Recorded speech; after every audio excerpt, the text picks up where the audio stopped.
Mis hermanos, bienvenidos a la casa de Dios. Gracias al Señor que nos permite esta oportunidad para podernos reunir en su santo nombre, en su casa, que es tu cuerpo de Cristo, y estamos aquí para honrarte primeramente, Señor. Te doy gracias por todos aquellos que puedan escuchar estas palabras que vienen de tu Espíritu, Padre Santo bendito. Gracias por este tiempo. Y vamos a dar inicio, mis hermanos, no sin antes hacer nuestra declaración de fe, para lo cual te invito, si gustas, a levantar tu Biblia y repetir conmigo. Esta es mi Biblia, la palabra de Dios.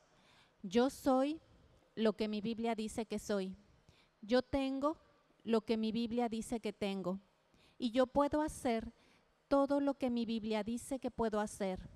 Hoy la leeré, la escucharé, la obedeceré, y la semilla incorruptible de la palabra de Dios transformará mi corazón y producirá fruto que transformará mi vida, mi espíritu, mi alma, mi cuerpo, mis finanzas, mi familia, mi iglesia, mi ciudad, para siempre. Nunca más seré el mismo. Nunca, nunca, nunca. Gracias a Dios por esta bendita transformación. Bueno, mis hermanos, el tema que quisiera compartir con ustedes el día de hoy lo tienen ahí en la pantalla y se llama Judas. Y bueno, pensaríamos cuál de los Judas que la Biblia refiere. No estaríamos hablando de aquel que entregó a nuestro Señor Jesucristo, aquel que lo vendió, no vamos a hablar de él. Vamos a hablar de la epístola, de la carta del apóstol Judas, pero eso lo vamos a hacer en un momento más. Antes de eso, les quisiera preguntar, mis hermanos, ¿hay acaso en este momento alguna preocupación en tu corazón?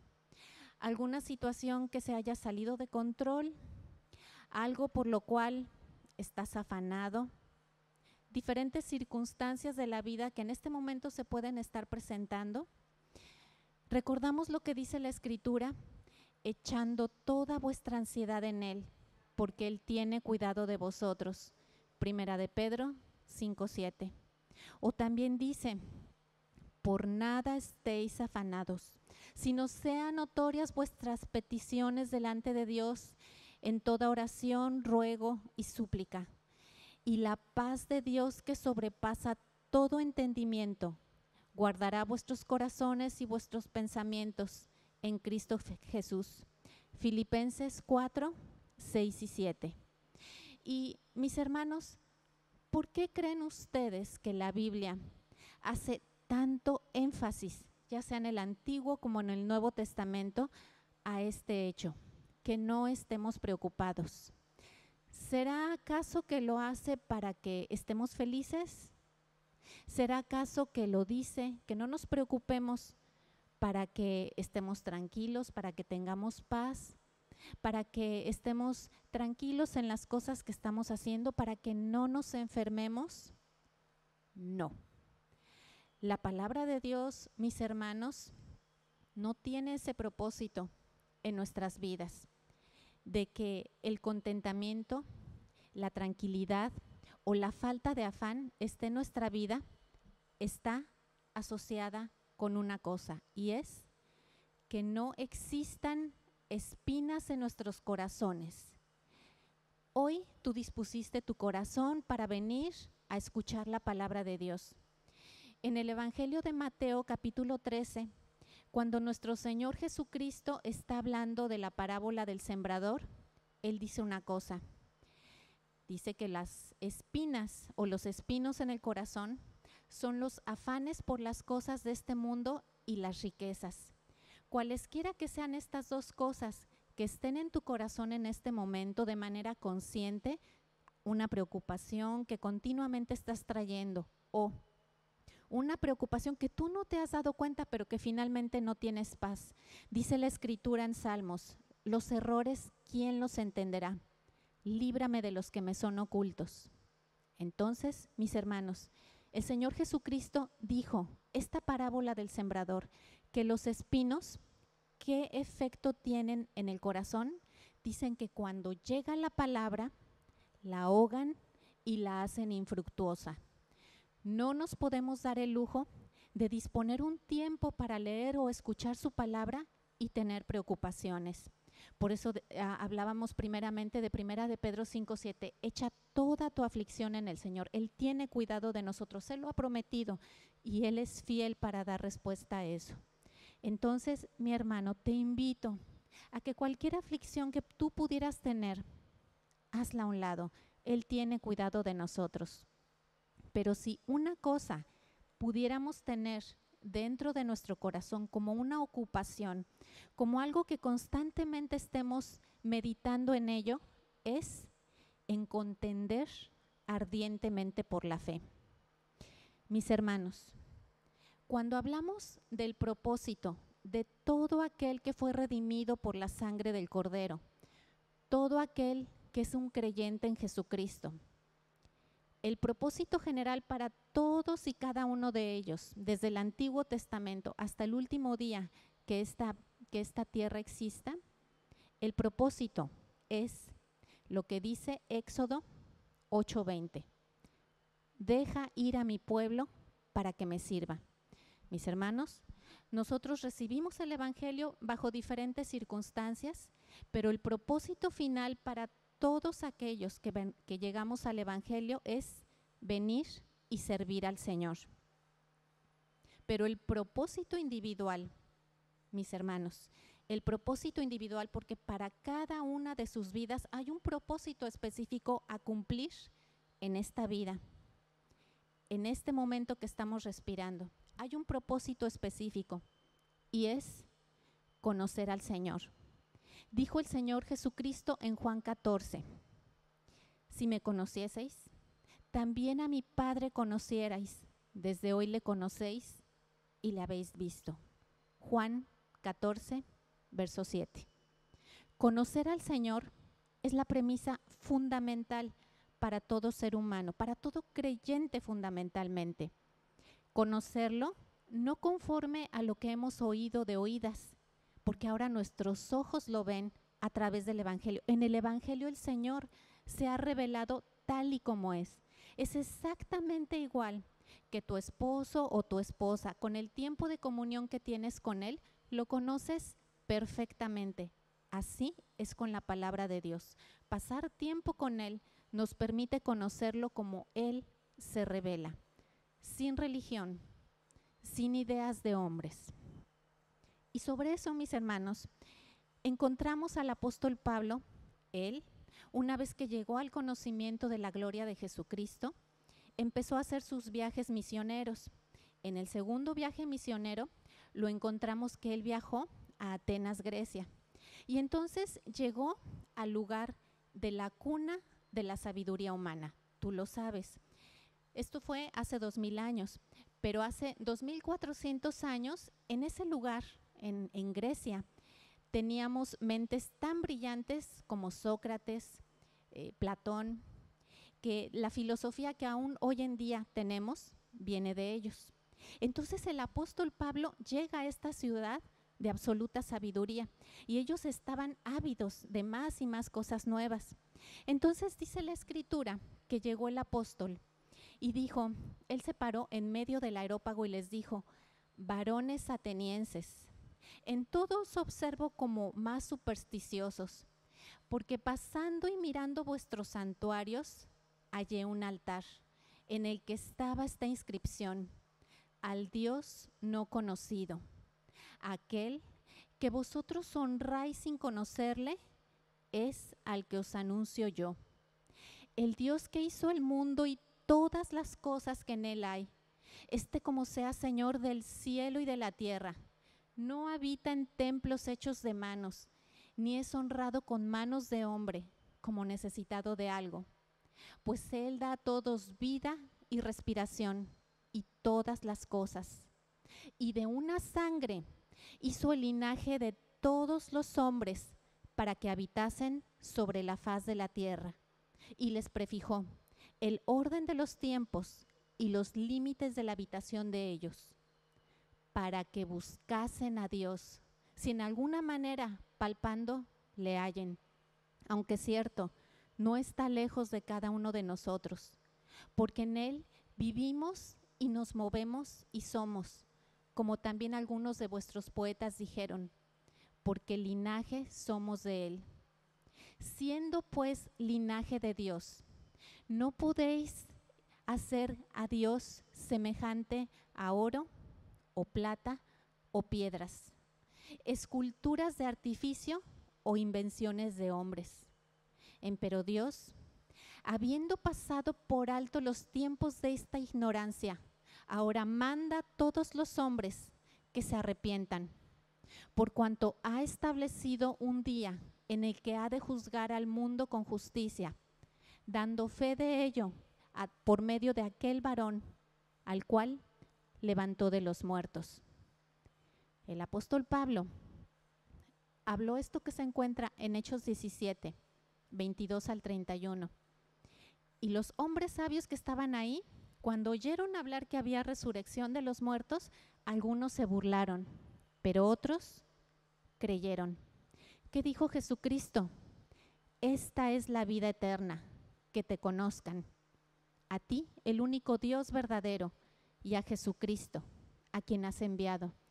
Mis hermanos, a Dios solamente lo vamos a poder conocer como Rey, como Señor, como Salvador en esta tierra. Dice la Escritura que el Señor tiene esta intención en su corazón. Él quiere que lo conozcamos y nos dice en el Salmo 32, te haré entender y te enseñaré el camino por el que debes andar, para que no seas como el mulo sin entendimiento. El Señor quiere que lo conozcamos. Y mis hermanos, esto nos lleva a lo que les decía hace un momento, al propósito de tu vida y al propósito de mi vida. El Señor lo tiene muy en claro y quiere que tú también tengas en claro ese propósito para tu vida. Pero sucede que a veces, y de eso se trata la enseñanza de Judas que vamos a ver en un momento, que de repente nosotros nos empezamos a dejar llevar por otras cosas. Encontramos una historia en la Escritura que nos habla de alguien que se empezó a naufragar de la fe. Lo encontramos en Hechos 5 con la historia de Ananías y Zafira, una pareja de creyentes. Para este tiempo de Hechos 5, la iglesia se había formado en Cristo, ya había venido Pentecostés, ya la iglesia empezaba a crecer porque se llevaba el evangelio, se predicaba y había creyentes. Y esta primera iglesia, dice la Escritura, que ellos compartían sus bienes. Nadie tenía riquezas porque la riqueza era compartirlo con el que no tenía. Entonces, ¿qué pasó con esta pareja? Ellos tenían una propiedad. Y entonces entre los dos convinieron en que no iban a decir exactamente cuánto costó para no dar esa en la iglesia. Aquí un paréntesis. Cuando las cosas se hacen en el espíritu de la letra, mis hermanos, el dinero ya no tiene la importancia que el mundo le da al dinero. Aquí era la comunión entre los hermanos. Eso era lo que prevalecía. Entonces esta pareja, dice en Hechos capítulo 5, que Pedro, lleno del Espíritu Santo, él discernió lo que estaba pasando en esta pareja y él le dijo en Hechos 5, verso 3, y dijo Pedro, Ananías, ¿por qué llenó Satanás tu corazón para que mintieses al Espíritu Santo y sustrajeses del precio de la heredad? Verso 4, reteniéndola, ¿no se te quedaba a ti y vendida? ¿No estaba en tu poder? ¿Por qué pusiste esto en tu corazón? No has mentido a los hombres, sino a Dios. Aquí el objeto no era ni siquiera el dinero, sino la intención en el corazón, la codicia. Y ya vimos hace un ratito, mis hermanos, en Mateo 16, que esa es una espina que ahoga la palabra y la hace infructuosa. ¿Y qué pasó? Este hombre murió. Al poquito rato llega su esposa y vuelve a suceder lo mismo, donde Pedro la confronta, ella sostiene la mentira y ella también muere. ¿Era el propósito de Dios que ocurriera esto? Por supuesto que no, pero el Señor siempre va a respetar nuestras decisiones. Y cuando empezamos a alejarnos sutilmente de la palabra, estas son las condiciones. Estas son las respuestas que encontramos. Separación de Dios, muerte. Entonces, mis hermanos, estamos hablando con el grupo de creyentes de Jesucristo, hombres y mujeres que hemos venido a la fe a través de la predicación del Evangelio. ¿Cuál Evangelio? Aquel que dice que Dios se hizo carne, se hizo hombre, Emmanuel, Dios con nosotros. Él vino a este mundo para ofrecerse como sacrificio para el perdón de los pecados. Él padeció, Él recibió toda la ira que merecía, porque Él recibió el pecado de todos nosotros en su cuerpo santo. Y entonces el Señor en la cruz vació sobre Él toda la ira debida al pecado. El Señor entregó su vida en expiación por el pecado. Murió, pero resucitó al tercer día. Y en eso se fundamenta nuestra fe, en que habremos de resucitar, en que habrá resurrección de los muertos. Cuando Pablo predicó esto en Atenas, se burlaron. Pero la palabra de la palabra de Dios, el Evangelio, es locura para el que no cree, pero para el que cree es poder de Dios. Y mis hermanos, esto sucedió espiritualmente. Y habiendo creído en Jesucristo, fuimos trasladados de las tinieblas al reino de su amado Hijo, en el cual tenemos redención por su sangre, el perdón de pecados. Cuando estemos en su presencia, ya no se va a emitir aquella lista de pecados que tú y yo cometimos, porque todo eso quedó en la cruz y recibió el precio que merecía, muerte. Trasladados de las tinieblas a su luz admirable. Colosenses 1, 12 al 13. Así que el sacrificio del Mesías es el sustento forénsico. Sustento forénsico. ¿Qué significa eso? Es el sustento legal del que nosotros tengamos salvación, de que tengamos una vida nueva, de que tengamos un nuevo corazón, de que tengamos la capacidad de que la tierra de nuestro corazón no tenga ni piedras, no tenga espinas, o no sea un camino donde la palabra quiere penetrar, pero no tiene forma. Somos una nueva criatura, comprados por precio de sangre. Así que, aún a pesar de las diferentes circunstancias por las que podemos estar pasando, problemas, aflicciones, dice Mateo 6:33, busca el reino de Dios y su justicia, y todas estas cosas te serán añadidas. A veces nos preocupamos excesivamente por diferentes cosas, pero dice la Escritura que cuando confiamos en Él y se las entregamos, obviamente nosotros hacemos nuestra parte. Si se trata de dinero, mantener un trabajo de manera honrada. Si se trata de salud, vas y recibes una atención médica. Si se trata de lo que sea, nosotros hacemos nuestra parte y no nos afanamos por ello. El Señor, en esa añadidura, hace que las cosas se resuelvan, y Él no necesita sistemas humanos para resolverlo, porque Él es todopoderoso. Entonces, mis hermanos, es muy importante que nuestro corazón, siempre que nos dispongamos a ver su palabra, a estudiarla, vengamos sin afanes. Ese es el propósito de estos primeros versos que les quería comentar para llegar a la enseñanza de Judas. Judas es el libro número 65 de la Biblia, 66 libros en total. Es una epístola muy pequeña, son solo 25 versos. Pero esa epístola tan pequeña, inspirada por el Espíritu Santo y muy poderosa, resume de manera magistral algo que el apóstol Pablo vislumbró y que escribió en sus cartas, lo mismo que el apóstol Juan o el apóstol Pedro o Santiago o el escritor de Hebreos.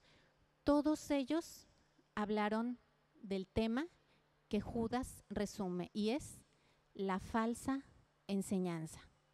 Un asunto muy delicado, mis hermanos, que había hace 2000 años y por supuesto aún está hoy. La falsa enseñanza, los falsos maestros, la apostasía.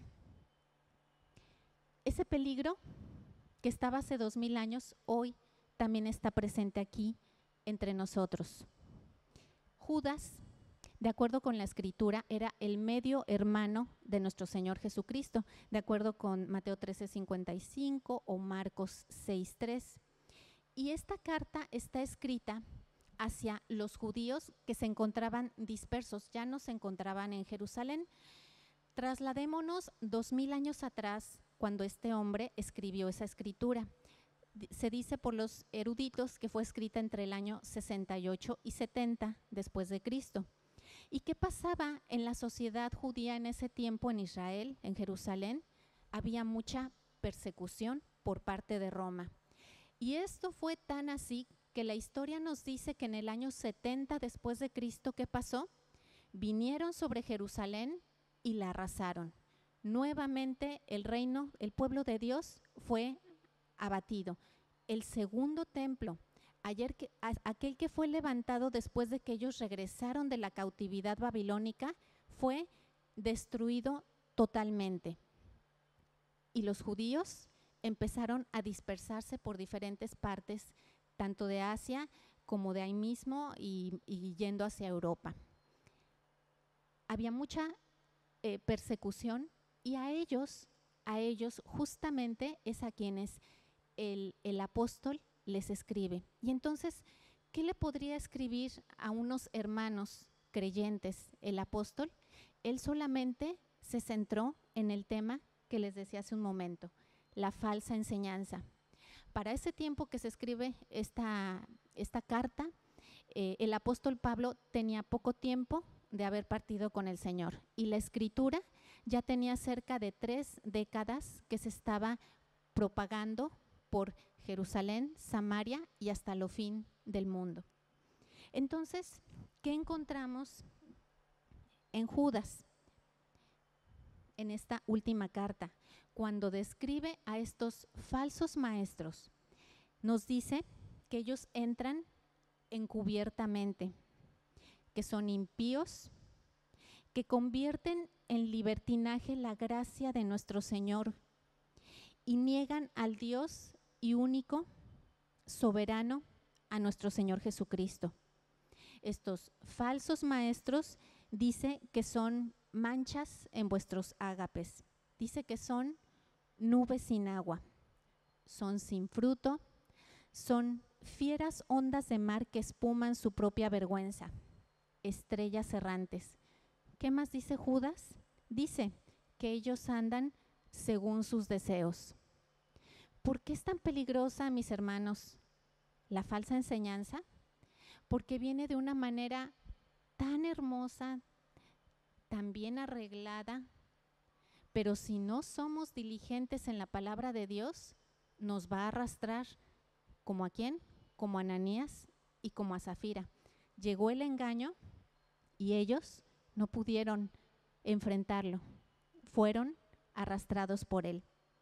Entonces, cuando le estamos hablando, como en este momento, a la iglesia de Jesucristo, al cuerpo de creyentes, a ti, mi hermano, y a ti, mi hermana, aquellos que han creído en Jesucristo y que quizás ya hasta tengan 10, 20, 30 años, muchos años de haber venido a Jesucristo y de estar en su palabra. ¿Cuál es la seria advertencia que hace el escritor de Hebreos? Si por favor ponemos en pantalla Hebreos 5 a partir del verso 11 al 14 en Reina Valera, por favor.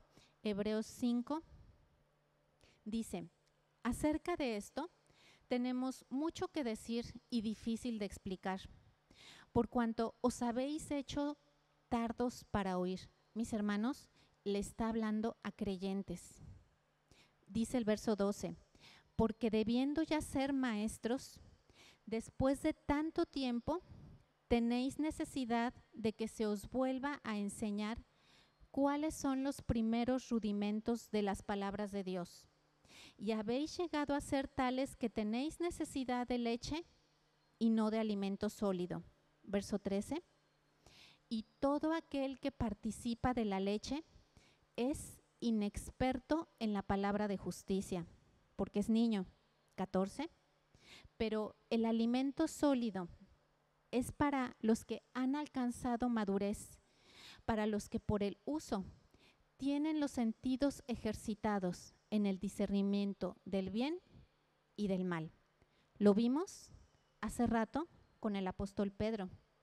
Él tenía ejercitados sus sentidos en el discernimiento del bien y del mal.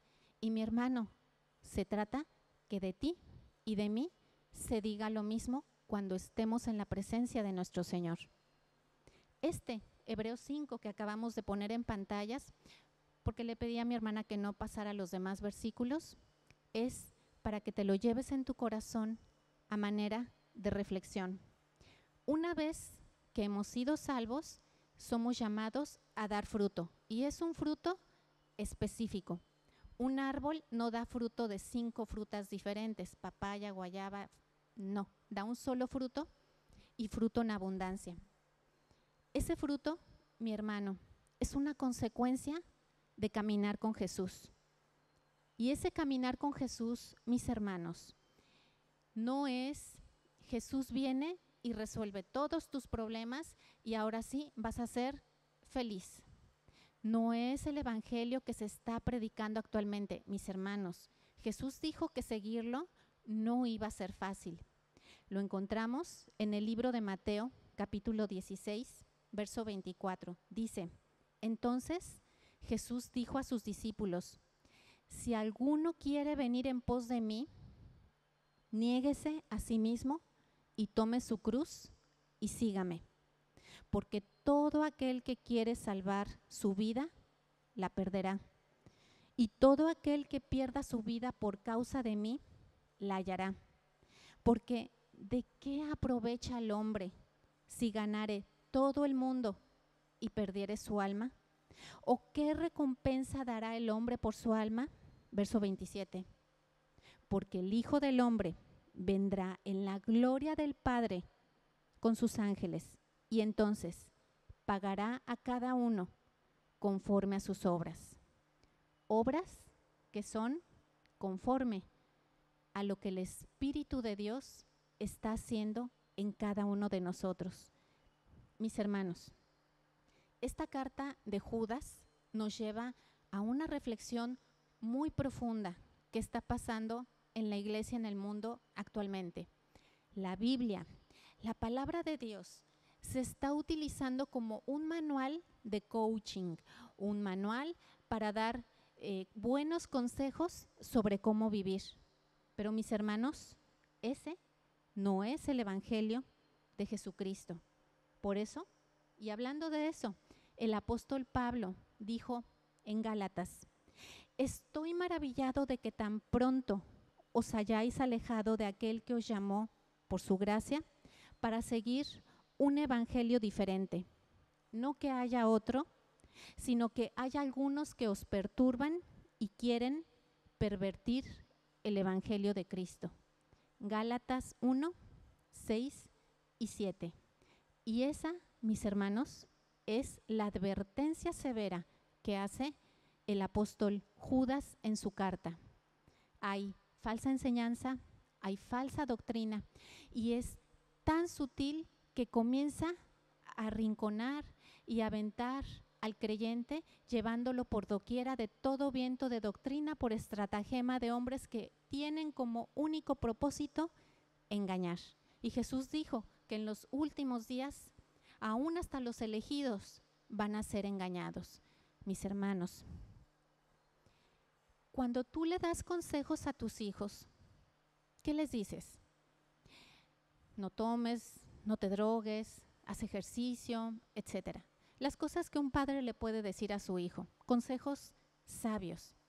Mis hermanos, el consejo para el cuerpo de Cristo es que sea diligente en pasar tiempo con la palabra de Dios. ¿Por qué?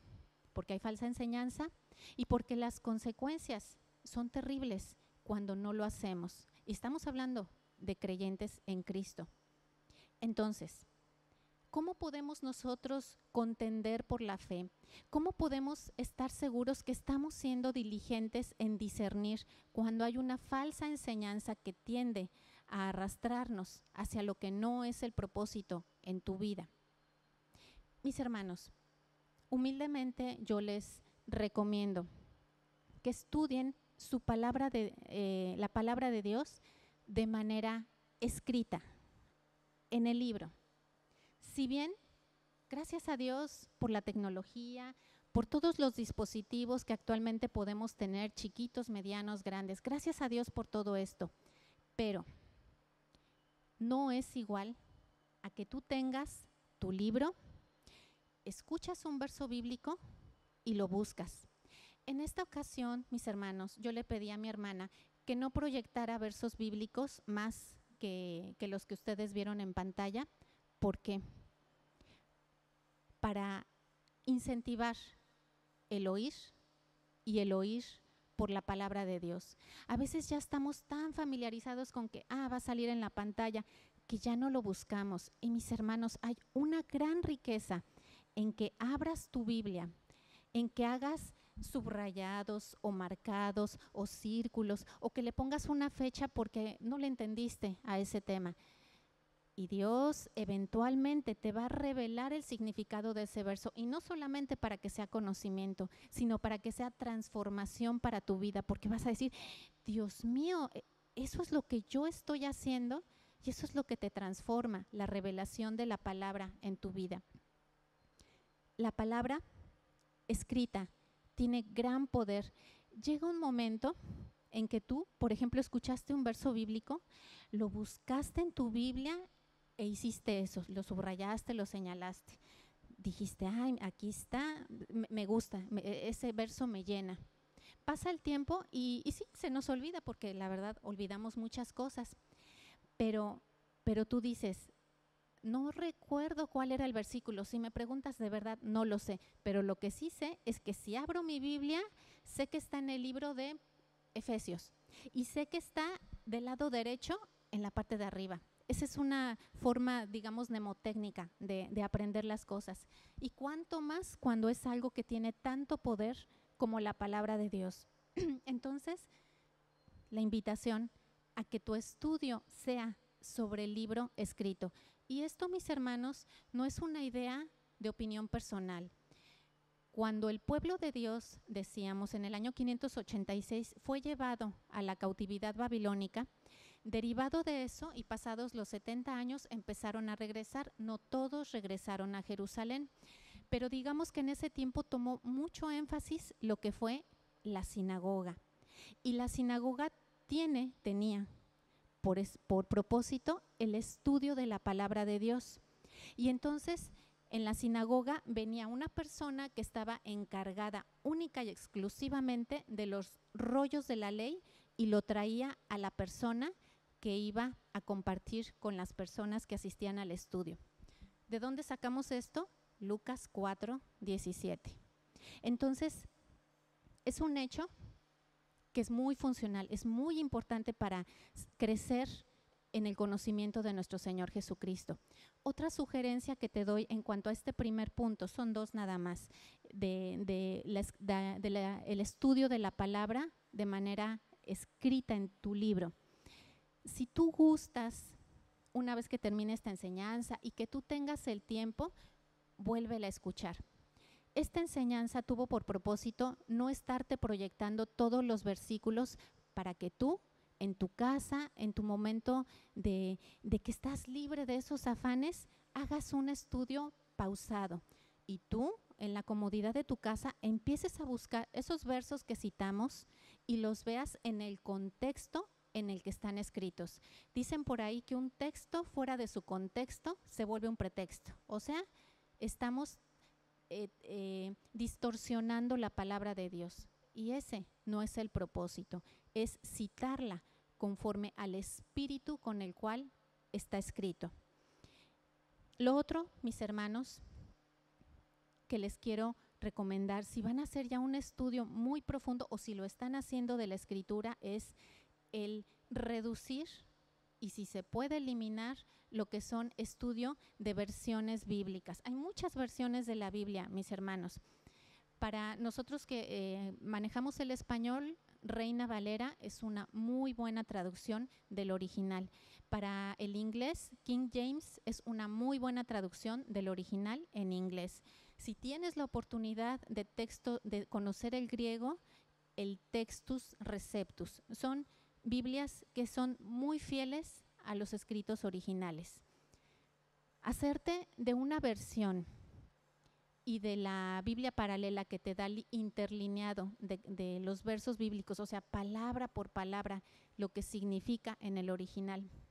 ¿Esto a qué te lleva?